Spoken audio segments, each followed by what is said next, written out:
কক্সবাজারের চকুরের দুর্গম এলাকাতেও পাহাড় ধসের ঘটনা ঘটেছে এবং সেখানে দুই কিশোর কিশোরী মারা গেছেন। তারেক, কক্সবাজারের আবহাওয়ার খবরটা শুরুতে আমাদেরকে একটু জানাবেন। এখন পর্যন্ত আসলে কিছুটা শুনতে পাচ্ছিলাম যে বৈরী আবহাওয়া ধরে এসেছে এবং এখন পর্যন্ত সূর্যের দেখা মিলে যাওয়ার খবরও মিলেছে, কিন্তু নিম্নাঞ্চল এখনো প্লাবিত হচ্ছে। একটু আপডেট জানাবেন আমাদেরকে।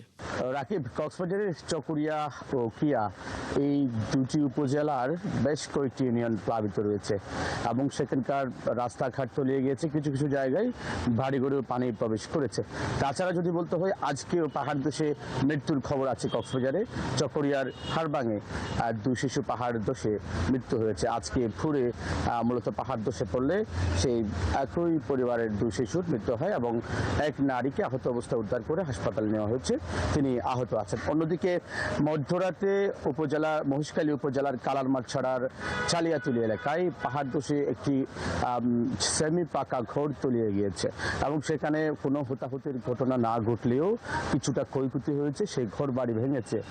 পাশাপাশি যদি বলে রাখি, এখনো ৩-৪ দিন হচ্ছে ভারী বর্ষণের ফলে এখনো রোদের দেখা মেলেনি, সূর্যের দেখা মেলেনি কক্সবাজারে এবং টানা বর্ষণের ফলে সড়ক, কিছু কিছু আঞ্চলিক সড়কের উপর দিয়ে পানি চলাচল করছে, ফলে সেদিকটাই গাড়ি চলাচল কিছুটা, যানবাহন চলাচল কিছুটা বিঘ্ন করছে। পাশাপাশি যদি বলে রাখি, ৩ নম্বর সতর্ক সংকেত তো আছে কক্সবাজার সমুদ্র বন্দরের উপর দিয়ে এবং এখনো পর্যন্ত বলা যায় যে কক্সবাজারে গেল 4 দিনের ভারী বর্ষণে পাহাড় ধসে 19 জনের প্রাণহানির ঘটনা ঘটেছে। তার মধ্যে আমরা রোহিঙ্গা ক্যাম্পে প্রথম দিনে 8 জন এবং গতকালকে 5 শিশু শিক্ষার্থী এবং সব মিলিয়ে কক্সবাজারে এখন পর্যন্ত 19 জন পাহাড় ধসের মৃত্যুর খবর আমরা পেয়েছি। ভারী বর্ষণ অব্যাহত আছে এবং এই ভারী বর্ষণে বন্যার আশঙ্কা করা যাচ্ছে।